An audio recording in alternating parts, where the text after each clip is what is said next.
one standout literary fiction one standout. Hey everyone, hi, welcome back to my channel.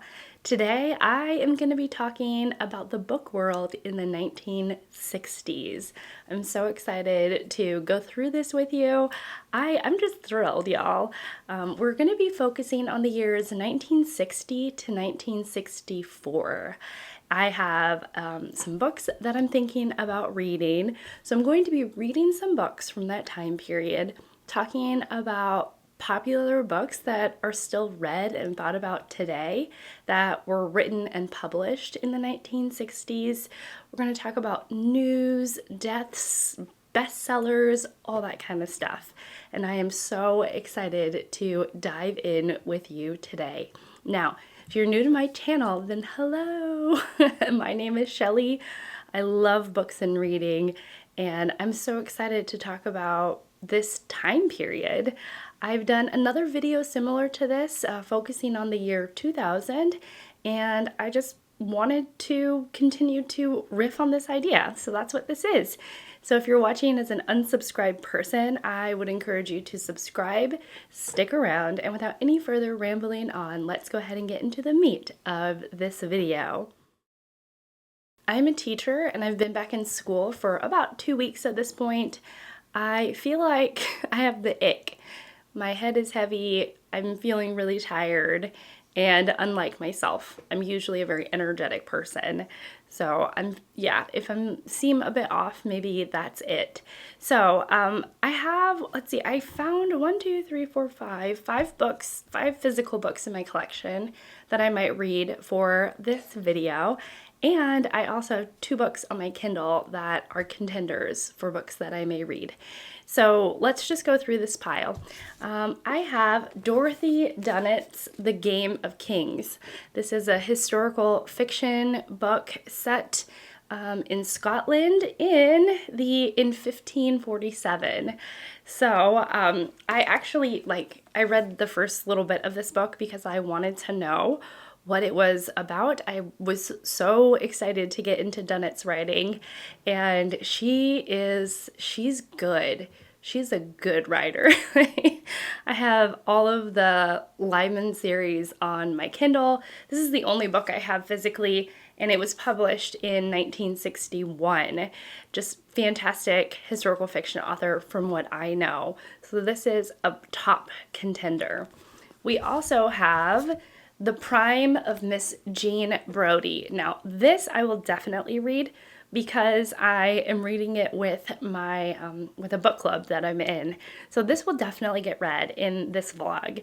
And I love Muriel, who is the author of this book. I read only one other book by her, Aiding and Abetting, but she has this wickedly sharp writing style. She's so smart, and all of her books are very, very slim. So definitely going to get to this one. I also have on my shelves, which is actually a book that I inherited, or that I'm going to borrow from my husband because it was his book when we got together. So we've owned this book for our entire relationship. And it is Clockwork Orange by Anthony Burgess. This was first published it said it copyright 1962, but the back description summary says 1963.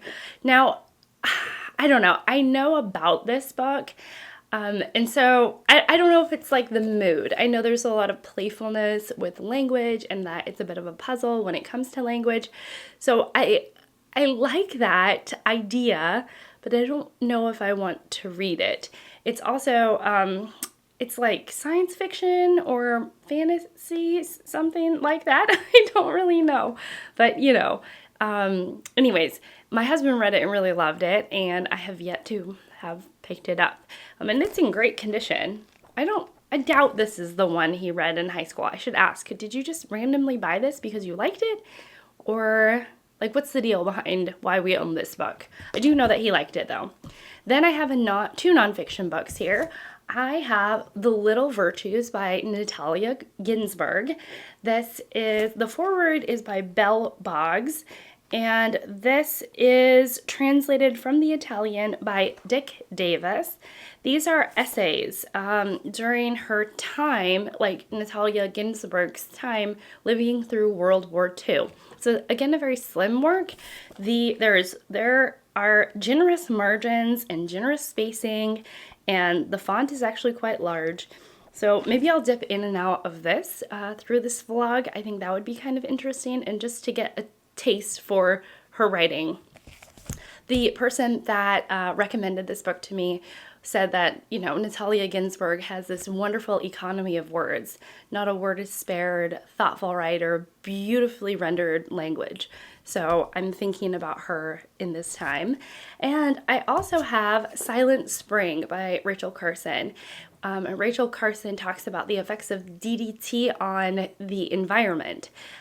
She's a very smart writer, very scientific in a lot of ways. It's about the effects of harmful chemicals on the natural world. So it's a classic of environmentalism. I am going to say right now, this is probably going to be the bottom of my list. This is not what I am wanting to read now, but it was published in 1962. And I don't think I said this was also Natalia Ginzburg's essays were also published in 1962. And then I have two books on my Kindle that I'm considering. The first one I will definitely read because I'm reading it with my class, and it is Lloyd Alexander's The Book of Three, first published in 1964. Oops, I have a visitor. My physical copy for the Lloyd Alexander book is in my classroom, so I can't, I don't have access to it, but I do have a copy of The Book of Three on my Kindle. It is a middle grade fantasy book. I have started it, but I'll hold off until that section to talk about how I'm feeling so far. And then we also have, oh my goodness, I wrote the title and the publication year, but I didn't write the author, so give me a moment. Okay, so I have The Wall by Marlen Haushofer, which was first published in 1963. The concept behind this dystopian book is that this woman goes on vacation or she's out sort of by herself in nature, and suddenly, for an inexplicable reason, she finds that there is a wall that's now enclosing her to a certain space. And so now she's sort of in this confined space. And so, it's that concept of that thought experiment, and we're following through with what it would be like living in that type of isolation and confinement. It's not a small space. I think it's an actually rather large space, but still a confined space nonetheless.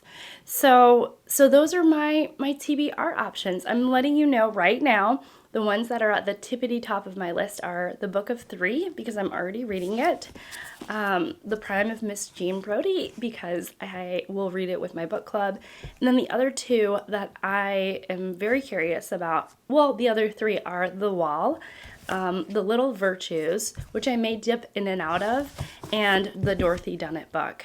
So those are the things that are on my TBR so far. We'll see what I get into. I'm so excited for this part of the novel. I'm so excited for this part of the video because we're going to be talking about New York Times, the number one bestseller for the New York Times in 1960 through 1964. And this is one of the most interesting things that I found about this video. I found a lot of stuff really fascinating while prepping for this video, but this has got to be one of the most fascinating things. And here's why. In 1960, only two books, both basically flip-flopping every couple of weeks or every couple of months. Only two books, y'all, were the number one for the New York Times bestsellers. And that is a book called Advise and Consent by Alan Drury. This is a political novel. Basically, there is a confirmation. Someone is about to be confirmed to the U.S. Senate, and he has a background in communism. And they made a movie out of this. It won the Pulitzer Prize for Fiction back in 1960. And I was like, what in the world? Does anybody read this book ever? And the other book that was vying for the top position in for the New York Times bestseller is James Michener. At least I know who that is. James Michener's Hawaii. which is supposed to be incredibly well researched, incredibly historically accurate, and it follows Hawaii from its formation as an island all the way through to when it becomes an American state.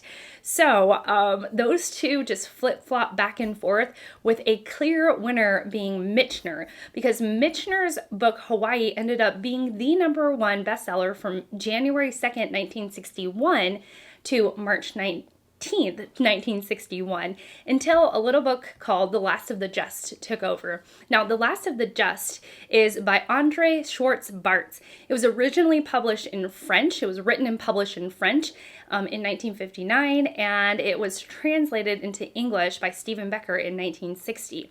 Now, this follows the Levy family, who way back at 1185, back in the day, there was a massacre, and there was only one single survivor, and that survivor ends up carrying on the Levy name, and we follow this family through 8 centuries and all through a bunch of different things that happen, if you can imagine, 8 centuries worth of stuff, until we are placed in World War II. And what's interesting about this author is that he actually lost his father. His father was a Polish Jew who lost his life to the Nazis. And so I'm sure that this is an incredibly emotionally provocative novel, considering the subject matter and what he approaches, what he writes about. I just think it's a very emotionally enduring novel. And so here's actually what a critic said back in 1991. So Michael Doris, who was a critic, he described this novel as an enduring classic that reminds how easily torn is the precious fabric of civilization, and how destructive are the consequences of dumb hatred. And then also a book of the month judge described this as the saddest novel I have ever read. Now, I know some people here on the internet, probably some of you watching me now, are really drawn to sad books. And so if you're looking for a really sad not books, just one book, this might actually be right up your alley. And it's a translated novel, fantastic. And it just sounds really, really good and very heartbreaking. The Last of the Just only lasted on the New York Times bestseller as the #1 spot for 4 weeks. And then a little book called Agony and Ecstasy by Irving Stone took over. Now, I kind of smirkingly said a little book because from what I know, this thing is a behemoth. It is a huge thing, and it is supposed to have a lot of sexual undertones, but ultimately it's a biographical novel about Michelangelo, which I've never heard of, but sounds really fascinating. And who even reads Irving Stone anymore? Not I. And then, so this Agony and Ecstasy makes it to the #1 spot and stays there from April 23rd all the way to April 23rd to October 22nd. So the vast majority of 1961 is taken up by this one behemoth of a book, Agony and Ecstasy. And then a little teeny book creeps up by a writer that many of us know and have read from, even though lots of us have not read this particular book. But Franny and Zooey ends up sweeping out the year as the New York Times #1 bestseller. From October 29th all the way until December 31st by J.D. Salinger, which many of us know as the author of The Catcher in the Rye, and Franny and Zooey is actually his lesser known, less respected work.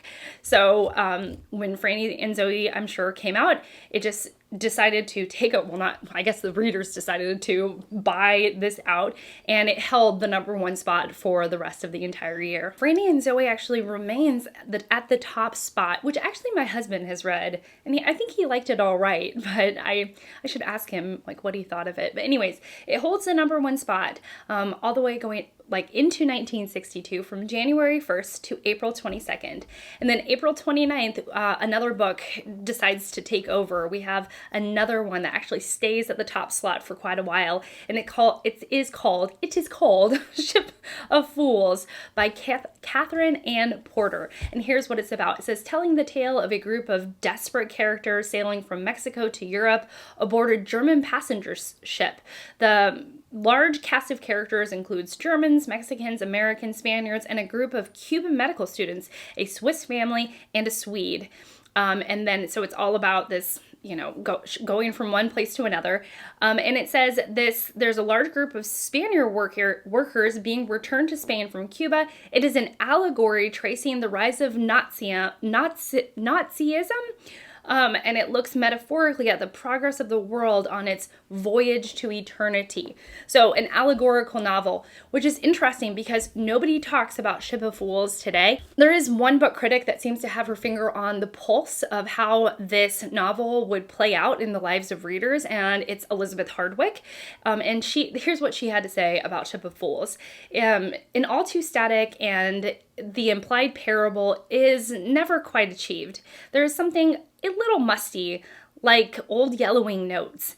The flawless execution of the single scenes impresses, and yet the novel remains too snug and shipshape for the waters of history. So she already had predicted that it wasn't going to be enduring in our lives, in the readers' lives. And indeed, I do not know a single person who has read this. I've never even heard of the author. The New York Times ends with political thrillers, hither and thither and yon, mostly just two political thrillers. So on October 28th, A Shade of Difference by Alan Drury, which is the follow-up to Advise and Consent. It makes the #1 slot, and maybe people were really into reading political thrillers then, because 7 Days in May by Fletcher Knebel, that book ends up making the #1 slot, and it flip-flops back and forth with Drury's book until the end of the year. Actually, not until the end of the year. Interestingly, until almost the end of the year, because in December, I believe, the newspaper strike happened, and so there was no New York Times bestseller from December until February. And then the moment they get back from the newspaper strike in February, in March 3rd of 1960, what year am I in? 1963. Then we see that Fletcher Knebel's political thriller still is at the top, but only for 1 week. I wonder if they were trying to recalculate some data, if this is truly the #1 bestseller on March 3rd of 1963. There's no way to really know, but so it's 7 Days in May. So that's kind of that's our starting book in 1963. And then J.D. Salinger takes over again, and it is a book I've literally never heard of. It's called Rise High on the Roof Beam, Carpenters. Yes, it is a single volume featuring 2 novellas. Oh, no wonder there's like a comma in between. I was like, that is so weird. So there are 2 novellas, Rise High, the Roof Beam. Rise High, the Roof Beam. Thank you, Salinger, for the tongue twister. And then the second novella is Carpenters. And that stays on the #1 slot from March 10th to May 12th. And then we have a Daphne du Maurier novel. Not one, again, that we've ever really heard of, or that nobody reads today, and it's called The Glass Blowers. So she knocks Salinger off of his #1 spot, and The Glass Blowers is the story of a French family, glassblowers, the Bussons, charting their journey before, during, and after the French Revolution. And what's interesting is that I've heard from Steve Donahue, I just admire Steve so much, and who has read so much. He's a book critic and a YouTuber, and he said that du Maurier's historical fiction is some of his favorite. And so this is a historical fiction piece that nobody really talks about anymore, but was at one point for us American readers was at the #1 spot in the New York Times, and so people were buying it and reading it. So it stays on the #1 spot, The Glass Blowers, from May 19th to June 23rd. And then on June 30th, du Maurier, she gets knocked off of her top spot to someone named Morris L. West, who is an Australian author, and his book, The Shoes of the Fisherman, makes the #1 spot for several weeks. So this novel concerns the election of the Ukrainian Pope, and it's about Vatican politics. This must be a really darn good book.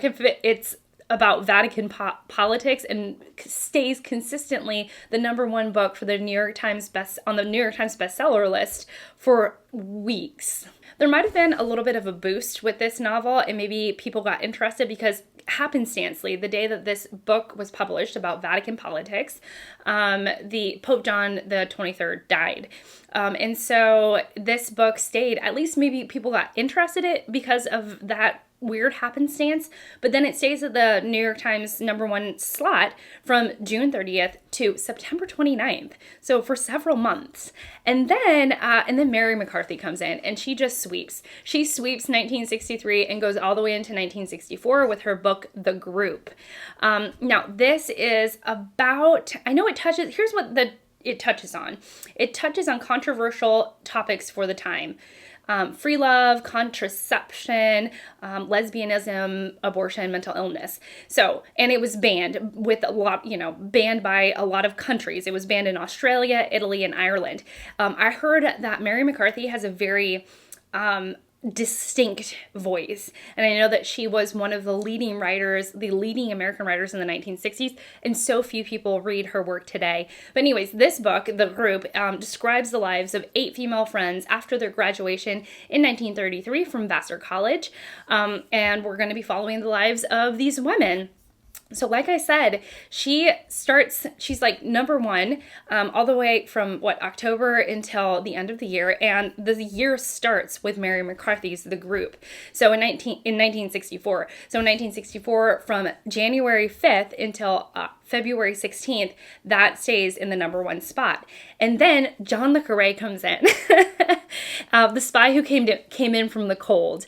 And he basically just takes over for most of the entire year, because the spy who came in from the cold was in the #1 spot from February 23rd until September 27th. So the vast majority of the year, John le Carré is sitting pretty at the #1 spot of the New York Times bestsellers list. And I'm not surprised. I know that he's still popular today. He's still read today. And it's just so surprising that he was so well loved even back then. And then a book called The Rector of Justin, which let's just see what this is about, comes in and knocks just for 1 week. This one little book called The Rector of Justin by Louise Achinicklas. Yes, I said that correctly, comes in, and it only is at the #1 spot for 1 week. So this is going to be about a main character who's the founder of an exclusive boys' school, and it talks about 80 years of his life through the observation of 6 different narrators. It talks about his triumphs, failings, motivations. And anyways, this poor little book only stayed at the #1 spot for 1 week. And then John le Carré came back and was like, hey, I'm still here from October 11th to October 18th, so for 2 weeks. And then Saul Bellow comes in with Herzog. Yes. Didn't Saul Bellow write Waiting for Godot? That's what everybody reads. Well, anyways, Herzog is going to be, it follows 5 days in the life of a cultural history professor, Moses E. Herzog, who at the age of 47 is having a midlife crisis. This book was a huge book in its year because it ended up being on the #1 spot from the time that it got on there, which was on October 25th until the very end of the year. And it won the National Book Award. It won the Pre-International, which is an international prize. And actually Time named it one of the best novels in the English language since Time's founding in 1923. So, a lot of kind of big hoopla around this book and around Saul Bellow. And, that's how we end 1964 with this book at the #1 spot. It's so fascinating to go back and see what was being read then and what still permeates our readers' consciousness today. I loved this part, and I hope you did too. So I actually finished The Prime of Miss Jean Brodie. I wish I would have been able to check in along the way, but due to some circumstances, i.e. my computer breaking and things being kind of all higgly-piggly, mostly the computer breaking. I didn't want to film clips and not have a place to put them on a computer. And so I just kind of waited it out. But in that waiting time, I finished The Prime of Miss Jean Brodie by Muriel Sparks. I have read, or Muriel Spark, it's not plural, or it doesn't have an S on the end.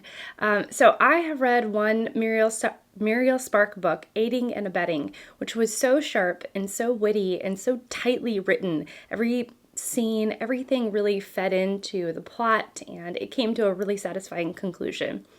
This, I believe, The Prime of Miss Jean Brodie, was written earlier in Sparks' career, and I don't know how successful it is, which is so interesting because this is probably her most widely read book.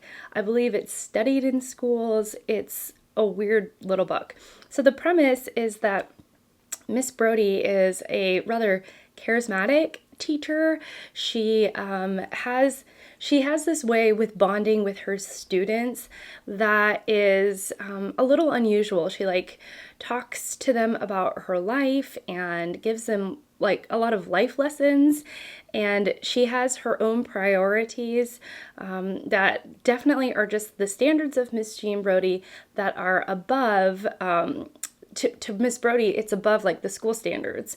So she is sort of I don't know, she's just one of those teachers that I think all the students end up remembering because she's just a bit of an odd duck, but very well loved by her students. And every year or so, she has the Brodie Bunch, or the Brodie group. And it's almost like her little fan group that follow her around that she gets really close with. And from there, I don't know, we learn more about all of the students. And it does this thing where it's really scattered in time. It'll be telling you about a character, and then all of a sudden you'll be jumping way forward in time saying, this is actually the outcome of this character's life. This is what happened to her. This is when she died. And then it brings you back to the present moment where she's chatting with Miss Jean Brodie. And I think all of this, I had done some reading about this book because I knew it had to do with predestination, and there is references to Calvinism in this book. Calvinism is something very near and dear to my heart, more for nostalgic reasons than aligning with my personal beliefs now, but it's something that I'm interested in. And so the basics of Calvinism is that God is in control of everything, truly every single thing, and he predestines our lives and has, it sounds more basic than what is actually, what is actually the belief is, when the belief is actually laid out. And I'm sure any Calvinist out there would be able to tell you better than I can. But ultimately it's it's the most all-encompassing belief that God is in control of every single thing. And in a weird way, Miss Jean Brodie is playing God. When I was doing some reading about it, she's playing God by trying to, in a lot of ways, manipulate her students to do certain things so that there will be specific outcomes to the actions that she's trying to get her students to do. So in a lot of ways, Miss Brodie is playing God, but the book is about, by being in control, but the book is about how God is in control, or has those theological underpinnings to it. And so it ends up it ends up being a little bit odd in that way, but also Brodie is constantly talking about her prime, the best years of her life. And she's talking about them as if they're happening in the present when she's a teacher. But because she's talking about it so much, you get the sense that she's a little out of touch and that she's really talking, really her prime has passed, and that she's still trying to grasp onto, cling onto, control the fact that her prime is happening right now. But it's she's always trying to convince us that that's happening, but it's not very convincing. And so I got this sense that even though she's charismatic and she has this unique way of bonding with students, that she's really a very controlled person and she likes to be quite controlling. So I don't know. It gave me a lot of things to think about. I read this with a book club, and I'll just kind of spill what they all thought. Nobody liked it. Like, I think I liked it more than everybody else. But even then, I liked aiding and abetting way, way more. And then there is a twist at the very end that I thought was thought-provoking. So, I don't know. I feel like Miss Jean Brodie academically is not the best person, but I do think that she's probably a fantastic teacher in that she really got her students to think about different things in their lives. And she really had a lot of influence over them. And so in all that was, and the theological underpinnings, all of it was super, super interesting. And the way it was written, but I don't know if it really like came together and sang like aiding and abetting. So I don't know, a mixed review from me. I'm going to go through news events, books in general that were published that I recognize, and maybe you will as well, deaths, and prizes. So in terms of, that's going to be the structure that I do for every year. We're starting in 1960. In 1960, on June 11th, Harper Lee's very famous book, To Kill a Mockingbird, well, it wasn't famous then, but it was published in the US on July 11th. As I said, on August 12th, Green Eggs and Ham by Dr. Seuss was published in the US. Then in October, Vasile Grossman submits his novel Life and Fate for publication, and it's resulting in confiscation of the manuscript and all related material by the KGB in the Soviet Union. The novel has since been published, and it's supposed to be a fantastic, amazing, just brilliant work. Lady Chatterley's Lover sells 200,000 copies. That's right, 200,000 copies in a single day following its publication in the UK since being banned in 1928. So ideas and things are changing, and Lady Chatterley's Lover is now available to everybody in the UK. I didn't know this, but on November 19th, I didn't even know this event existed, so I'm surprised to see it here. But on November 19th, American novelist Norman Mailer stabs his wife, the artist Adele Morales. What? I had no idea that he did such an atrocious thing. I knew there was a reason why I wasn't reading the man's work. In terms of fiction releases, John Barth's The Saltweed Factor, which I don't think is widely read today, but I've heard amazing things about this book, and I've wanted to get my grubby little hands on it since I heard about it months ago. Ian Fleming publishes a book of Bond short stories called For Your Eyes Only. Edna O'Brien's The Country Girls was published. Scott Odell, The Island of the Blue Dolphins, which is a book that I really enjoy. And also Flannery O'Connor's book comes out, The Violent Bear It Away. The section I actually appreciate the most and that I recognize the most from is the children's and young people's books, starting with P.D. Eastman's Are You My Mother?, which I have read to my own children. Jean Craighead George had My Side of the Mountain. I already mentioned it in the previous section, but a book that could be read as an adult book, but is probably more targeted for 11, 12, 13-year-olds is Island of the Blue Dolphins. And then Dr. Seuss, Green Eggs and Ham, and also One Fish, Two Fish, Red Fish, Blue Fish. They all came out in 1960. Sylvia Plath's poetry collection called Colossus and Other Poems came out. And in terms of nonfiction, Elie Wiesel's Night, which I have read and loved. Two people I recognize in terms of deaths is Albert Camus, who passed away on January 4th, and on January 28th, Zora Neale Hurston passed away. Regarding prizes, the Nobel Prize for Literature was awarded to St. John Perse, who I don't know of. If you've read anything by this person, let me know what you think. And in terms of the Pulitzer Prize for Fiction, it was Alan Drury's political thriller, Advise and Consent. In terms of events in 1961, in February, Sylvia Plath suffers a miscarriage, and she actually writes several poems addressing this event. On August 8th, the first issue of Fantastic Four by Stan Lee and Jack Kirby is published, which is just so stinking cool. And on November 10th, Joseph Heller's satirical novel Catch-22 is first put on sale in the United States. In terms of fiction books that came out, we have Patricia Highsmith's This Sweet Sickness, John le Carré, Call for the Dead, Iris Murdoch, The Severed Head. We also have J.D. Salinger's Franny and Zoe, Muriel Sparks, The Prime of Miss Jean Brodie, and Irving Stone, which I probably have already mentioned in a previous section, Agony and Ecstasy.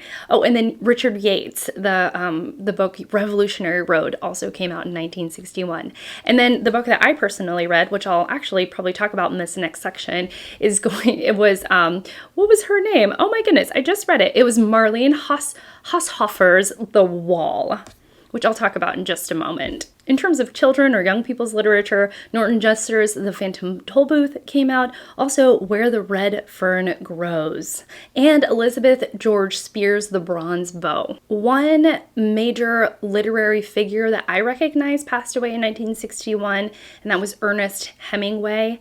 In terms of prizes, the Nobel Prize for Literature was awarded to Ivo Andrić. Let me know. Again, I don't know very Nobel Prize for Literature writers. I don't know them very well. The Pulitzer Prize for Fiction was very rightly given to Harper Lee's To Kill a Mockingbird, and the actual nonfiction book award I wanted to mention for nonfiction was given to William L. Schreier for The Rise and Fall of the Third Reich. The next book I read for this vlog was Marlen Haushofer's The Wall, which I had been wanting to read ever since I saw Emily Fox talking about it on her channel, and I was just really inspired to pick it up. It sounded like a Shelley book, and it really was a Shelley book. So The Wall, of course, first came out in the 1960s, and it's by Austrian writer Marlen Haushofer. And here's the premise. It's a dystopian book, and right away you find out the premise of this book, and the book really unfolds from there. So this woman who's in her middle age is on a vacation kind of in the middle of nowhere, and some of her cousins go to town, and she's on her own. And in this time of being on her own in this place that she's not very familiar with, she realizes that her life is surrounded by a wall. Now, we don't know how high it is or how deep, we don't know much about the wall. We just know that she is now confined to this certain space. And she's, I don't want to say like a pinned animal. It's basically the thought experiment of what if all of a sudden you found out that you were isolated by yourself in nature, and there was a wall erected, and it's a clear wall that you can see beyond the wall, but you can't get through the wall. And your only companions are a dog, a cat, and a cow. And that's it. That's the premise of the book. And she really takes it to its furthest logical conclusion.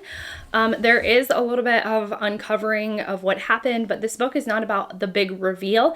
It is really about the love one has for their life, even though there's no other humans around them. And it's a lot about her ups and downs of this very peculiar isolation, the things that she derives joy from, being in the situation where she only has the companions of a dog, a cat, and a cow, and also surviving. Like, how do you survive by yourself, basically in the middle of nowhere, with these tools that you have on hand in this place that you don't know super well because it's not your home? And so it's about her survival. And I mean, the writing of the novel is quiet, I would say, somber at times because she is in this situation, but in a lot of ways she finds a lot of strength and gratitude, and it's not like a cheesy novel, like I'm just so grateful that I'm alive kind of thing, but the character herself really kind of is able to continue to find the will to live even in this very odd situation. So I quite liked it. I thought the writing was fantastic, and there was such an appreciation for life that is beyond humans that was just fantastic. And so I could really appreciate what this novel was doing and like where she took it. It was so good. It was so good. And so if you're like one of those people who like nature writing and you don't mind a little bit of dystopianness put in, I would really encourage you to read it because it is a surprisingly satisfying read. 1962, Spider-Man is featured for the very first time in Marvel Comics on June 5th. In July of the same year, South Africa denies freedom of speech to opposition activists and writers. And in September, Ted Hughes and Sylvia Plath separate. In terms of fiction, James Baldwin's Another Country comes out, as well as Ray Bradbury's Something Wicked This Way Comes. Also, Anthony Burgess's A Clockwork Orange. Shirley Jackson's book, We Have Always Lived in the Castle, is published, as well as Ken Casey's The One Who Flew Over the Cuckoo's Nest. At this point, H.P. Lovecraft and Agatha Christie are still publishing books. Vladimir Nabokov's Pale Fire comes out in this same year, as well as Elie Wiesel's follow-up to his memoir Night, entitled Day, also comes out in 1962. My favorite subsection in these years is the children and young people's books. So Madeleine L'Engle's book A Wrinkle in Time comes out, as well as Ezra Jack Keats' A Snowy Day, or The Snowy Day, rather. Stan and Jan Bernstein, their very first Bernstein Bear book comes out. I love those when I was a kid, and it's called The Big Honey Hunt. Edward Albee's Who's Afraid of Virginia Woolf, the play, is published in this year. That's surprising. I have been looking at plays, but nothing has been standing out as something I even recognize, although I'm not one that reads a lot of drama or follows a lot of drama. In terms of nonfiction, Rachel Carson's Silent Spring comes out, as well as John Steinbeck's Travels with Charlie in Search of America. Deaths. On June 2nd, Vita Sackville West passes away, followed by William Faulkner on July 6th. And kind of rounding out the year, it was August 9th. Hermann Hesse passes away, all in 1962. A big kind of year in terms of awards. So the Newbery Medal, which is a medal that honors children's literature, was awarded to Elizabeth George Spear for The Bronze Bow, which I've heard is a fantastic book. I need to check to see if my library has it, because I think it's one that I would actually quite enjoy. The Nobel laureate was awarded to John Steinbeck. The Pulitzer Prize for Fiction was given to Edwin O'Connor for The Edge of Sadness, a book that I've never heard of. Let's see what this is about. The Edge of Sadness is about a middle-aged priest in New England who's recovering from alcoholism. Interesting. And that kind of rounds out 1962. There's not really any notable events in 1963 that I want to highlight, so we'll just jump into fiction. So there was one that I had just seen that I wanted to highlight, and now I lost it. Okay, Agatha Christie's book The Clocks comes out. Ian Fleming has a couple of books that comes out: On Her Majesty's Secret Service and Thrilling Cities. Natalia Ginsburg has a book that came out, Family Sayings. Georgia Hare, who's had a renaissance recently, her book False Colors comes out. Ooh, Sylvia Plath's semi-autobiographical book The Bell Jar is published in this year. Kurt Vonnegut's Cat's Cradle is also published. And that kind of rounds out, The Graduate by Charles Webb, which I actually read, and it was okay. I think the movie is actually better than the book. In terms of children and young people, we have Edward Gorey's book, The Ghastly Crumbtinis, has come out, and that's a fantastic little book. Maurice Sendak's book, Where the Wild Things Are, is published in this year, as well as Dr. Seuss's Hop on Pop. In terms of nonfiction, The Fire Next Time by James Baldwin is published, which I read a few years ago and is fantastic. Also, Betty Friedman's The Feminine Mystique is also published, as well as Martin Luther King Jr.'s Letter from Birmingham Jail, which I've read and is also a fantastic read. In terms of deaths, there were 4 notable deaths of this year. The first being Robert Frost, who passed away on January 29th, followed by Sylvia Plath on February 11th. W.E.B. Du Bois passed away on on August 27th. And then we round out the year on November 22nd. Aldous Huxley dies of cancer. The Newbery Medal was awarded to Madeleine L'Engle for A Wrinkle in Time. And the Pulitzer Prize for Fiction is awarded to William Faulkner for The Reveries, which is one that I don't think very many people talk about in terms of his body of work. And then the Nobel Prize for Literature was awarded to Georgios Seferis, who I don't know. I don't know that writer. But again, as always, I always kind of want to know Nobel laureates. People who know about Nobel laureates, tell me in the comments below. And that rounds out 1963, one more year to go. We've made it to 1964, and the most notable newsworthy thing that happens, at least in my eyes, is that Henry Miller's Tropic of Cancer is finally allowed to legally circulate in the US, only 3 decades after it was originally published in France, for having previously been banned for its obscenities. So, Tropic of Cancer is now freely available to all US readers. Thank you. Oh. In terms of new releases in fiction, Edgar Rice Burroughs' book Tarzan and the Madman comes out. Agatha Christie's The Caribbean Mystery is also published. And finally, Gore Vidal's Julian is published. Okay, in terms of children's literature, which is probably the section that makes me the most happy to discuss, Lloyd Alexander's The Book of Three came out in this year, as well as Charlie and the Chocolate Factory by Roald Dahl. The first Harriet the Spy by Louise Fitzhugh is published. Ian Fleming's Chitty Chitty Bang Bang, The Magical Car is also released. And Jean Merrill's The Pushcart War is also published in this year.